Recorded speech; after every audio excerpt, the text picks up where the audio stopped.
Did you know there are entire neighborhoods of multi-million dollar homes sitting completely empty right now? I'm not talking about a few vacant houses. I'm talking about billions in real estate that's essentially worthless because nobody can afford to buy it. This isn't just a rich person problem. It's affecting your rent, your mortgage, and possibly your entire financial future. Here's how.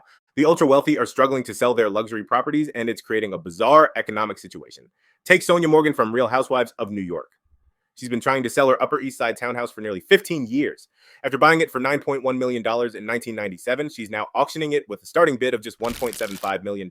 That's an 80% discount, and she's not alone. Michael Jordan has been trying to sell his Chicago mansion for over 11 years. A 105,000 square foot mega mansion in Los Angeles sat unsold for so long it went into bankruptcy before finally selling at auction. These aren't isolated cases, they're symptoms of a much larger problem. But wait, aren't we in a housing crisis? How can luxury homes be sitting empty while regular people can't find affordable places to live? That's the paradox, and it's screwing up the entire housing market. Here's what's happening. After the 2008 crash, developers realized they could make the most profit by building luxury housing. With construction costs rising and margins shrinking, they focus almost exclusively on high-end properties. The problem, we built too much of the wrong kind of housing.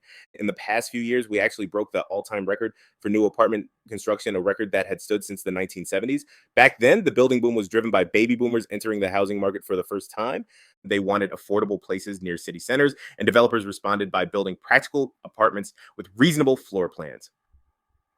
Today's building boom is different. It's driven by what developers call DINK households, dual income, no kids. These households have more disposable income and different priorities. They want low maintenance living with amenities, and they're willing to pay a premium for it.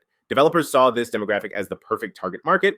Let's be clear about what luxury actually means in this context. Most of these properties aren't actually luxurious, they're just expensive. Developers slap on some quartz countertops, add a small gym in the basement, and suddenly they're charging premium prices for what are essentially normal apartments with fancy marketing. Take a typical luxury apartment building in any major city. You'll find units that are actually smaller than apartments built in the 1970s, but with higher end finishes and amenities that look good in marketing materials, but often go unused by residents. A rooftop pool that's too crowded to swim in, a co-working space that's just a room with some tables, a pet spa that's basically a shower stall with a handheld sprayer.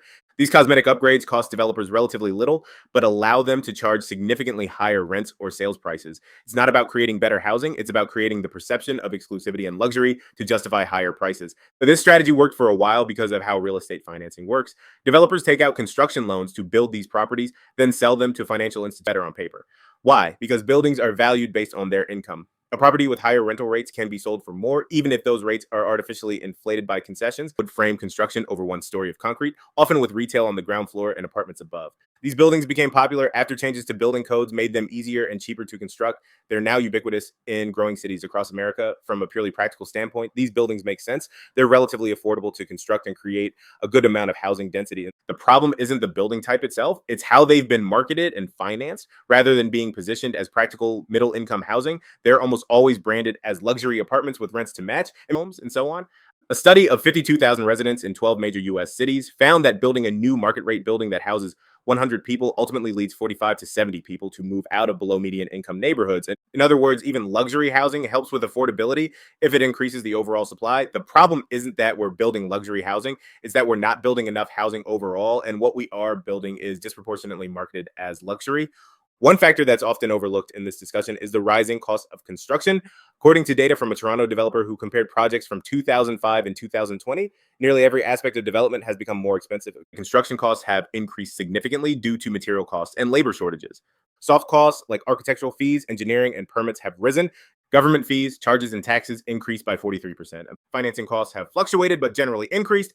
Despite all these rising costs, the developer's profit margin actually decreased by 45%. This suggests that even luxury developments aren't as profitable as they once were, which could explain why developers are so reluctant to build middle income housing. While we're focusing on new apartment buildings labeled as luxury, it's worth noting that the truly luxury housing in most cities isn't new development at all. It's single family detached homes in exclusive neighborhoods. These areas often have restrictive zoning that prevents any new construction, effectively creating government protected enclaves of wealth.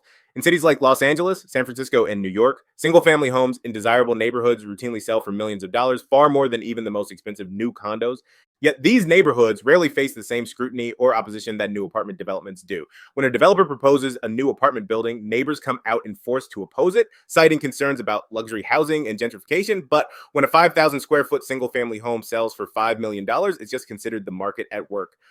One legitimate concern about new housing development is displacement. When new buildings replace existing affordable housing, the net effect on affordability can be negative, at least in the short term. This is why it's important to be thoughtful about where we build. New housing is most helpful when it doesn't displace existing residents. Redeveloping commercial properties, parking lots, or vacant land into housing makes more sense than tearing down existing affordable apartments. The luxury housing bubble is showing signs of bursting, and that's going to have consequences for everyone. Developers who can't sell their properties may face bankruptcy. Financial institutions holding these assets may see significant losses, and if construction of new housing stalls completely, the affordability crisis will only get worse. We're already seeing signs of this correction. In many cities, developers are offering increasingly generous concessions to attract renters, multiple months of free rent, gift cards, or even free vacations. Some are converting planned condo buildings to rentals because they can't find buyers. Others are putting projects on hold indefinitely. And so, what's the solution? First, we need to stop obsessing over the luxury label and focus on increasing housing supply across the board. Every new unit helps take pressure off the overall market, even if it's initially expensive. And second, we need to reform how we finance and incentivize housing development. The current system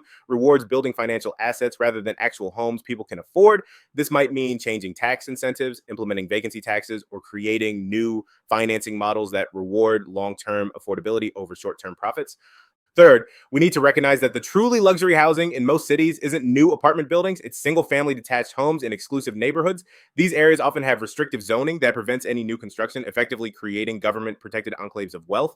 Finally, we need to be thoughtful about where we build. New housing is most helpful when it doesn't displace existing residents. Redeveloping commercial properties like the Safeway site in Vancouver into housing makes more sense than tearing down existing affordable apartments. The housing market doesn't have to be a zero sum game where either developers profit or people find affordable homes.